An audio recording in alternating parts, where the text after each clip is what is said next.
ulangi. Bu Intan ulangi kembali. Menurut Halim Alamsyah, dia adalah Deputi Gubernur Bank Indonesia, menyebutkan bahwa negara-negara maju memiliki tingkat kewirausahaan yang tinggi, sehingga pertumbuhan ekonominya menjadi relatif lebih berkualitas. Nah, itulah mengapa kemandirian dari suatu negara itu dituntut karena dari proses wirausahawan yang lumayan cukup tinggi kemauannya.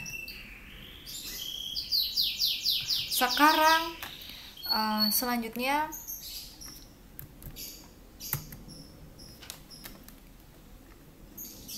case study. Paradigma harus diubah karena pola pikir masyarakat di Indonesia itu masih mengandalkan menjadi pegawai atau karyawan. Disebabkan masih lemahnya inovasi produk, jasa, pasar, penguasaan teknologi dan prosesnya. Maka dari itu penting sekali nih mengubah paradigma, ya, paradigma atau pola pikir bahwa kita nggak harus lahir lulus menjadi pegawai atau karyawan dan disuruh-suruh orang, tapi kita bisa mengatasinya dengan membuka peluang sendiri yang aku sukai, yang kalian sukai, dan itu justru menguntungkan buat kalian. Kemudian coba ada solusi konsep bisnis atau bisnis plan. Ini mungkin di minggu depan kita akan bahas ini ya, akan bahas ini lebih lanjut. Jadi konsep bisnisnya pursuit of opportunities be entrepreneurship. Jadi berkenan dengan mengejar kecenderungan dan perubahan-perubahan lingkungan yang orang lain tidak melihat dan memperhatikannya. Intinya adalah kalian jadi trendsetter.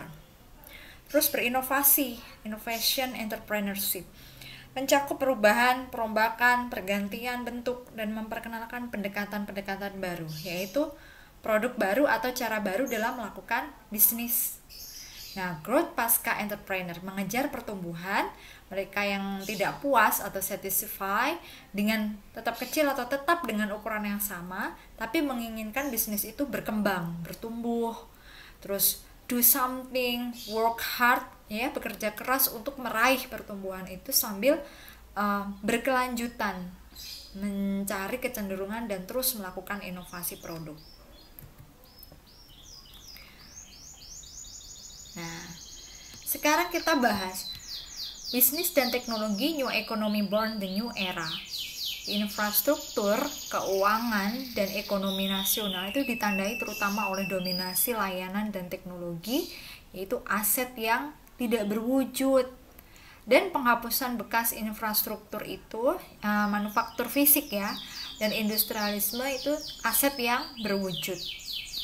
Nah, kenapa disebutkan hal tersebut? Ada hubungan erat di antara ekonomi lama dan teknologi yang menyebabkan mendominasi teknologi itu berpengaruh pada pertumbuhan ekonomi. Jadi teknologi dan ekonomi itu nggak bisa dipisahkan, gitu. Nah, kalau kalian perhatikan di sini Bu Intan membahas satu masalah yang ini ya, bukan masalah sih, satu hal yang mungkin kalian bisa jadi masukan buat kalian dan ini kenyataannya adalah kalian harus tahu wirausahawan zaman now dan zaman dulu beda sekali. Kalau zaman dulu mungkin kalian masih dihadapkan pada azas budaya, ya kan, masih terasa, terus kurang bisa luas, ya kan, kurang bisa berinovasi. Umpama bakso tuh bulat semua gitu ya. Tapi sekarang ada update-nya, jadi kita menyesuaikan dengan perkembangan zaman. Kalian pasti kaum milenial yang sekarang nih, wirausahawan muda itu suka sama tantangan, jatuh ya udah nggak apa-apa, kita berinovasi lagi. Nah, apalagi inovasi yang anti mainstream, yang nggak banyak orang mengikuti kita.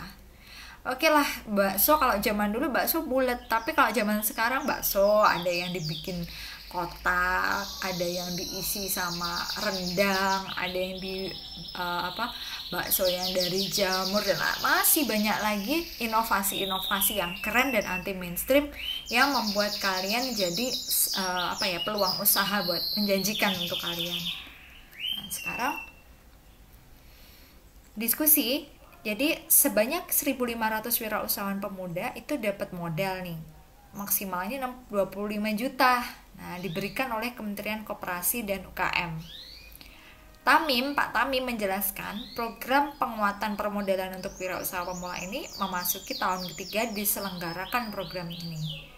Pada tahun ini sekitar 54 M yang akan diberikan kepada wirausahawan pemula. Dan menurut Tamim, dana yang diberikan bersumber dari APBN Kementerian Koperasi dan UKM dan terhimpun dari zakat wakaf selama setahun. Dana ini bersifat hibah dan tidak perlu dikembalikan. Nah, pertanyaan Bu Intan adalah apa yang akan kalian buka atau peluang usaha apa yang akan kalian rencanakan dan kalian wujudkan apabila kalian punya modal dari pemerintah sebesar 25 juta.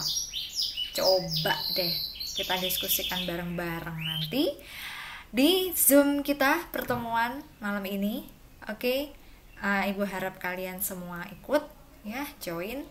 Dan jangan lupa kalian mengisi daftar hadir plus polling untuk Bu Intan ya. Polling ini adalah bentuk evaluasi kita saat melaksanakan perkuliahan supaya sama-sama nyaman. Oke, tetap sehat. Mohon maaf apabila ada kurang lebihnya. Billahi taufik wal hidayah. Wassalamualaikum warahmatullahi wabarakatuh.